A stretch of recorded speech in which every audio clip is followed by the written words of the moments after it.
નમસ્કાર, હું છું Sitab Kadri, voice of India ન્યૂઝમાં આપ જોઈ રહ્યા છો। પાલનપુર શહેરમાં નગરપાલિકા દ્વારા આજે શહેરમાં આવેલી પ્રતિમાઓની ફાયરથી સફાઈ કરવામાં આવી હતી। પાલનપુર શહેરના દિલ્હીગઢ વિસ્તારમાં આવેલ સ્વામી વિવેકાનંદની પ્રતિમા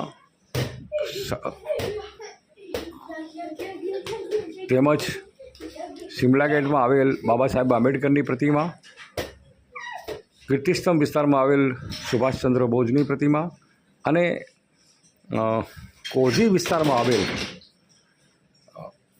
મહારાણા પ્રતાપની પ્રતિમાની સ્વચ્છતા અભિયાન અંતર્ગત સફાઈ કરવામાં આવી હતી।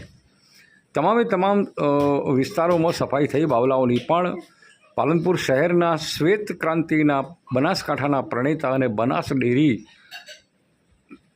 સ્થાપના કરનાર ગલબાબાઈનું જે બાવલું સૌથી મોટું બાવલું છે અને તે બાવલાને અત્યારે એમની અવગણના કરી છે। સફાઈ કરવા નીકળ્યા હતા તો દરેક પ્રતિમાઓની સફાઈ કરવાની જરૂર હતી, તો આ પ્રતિમાની બાદબાકી કેમ કરવામાં આવી છે? તિરંગા યાત્રા, અને એમણે પણ એક શ્વેત ક્રાંતિના પ્રણેતા જ છે।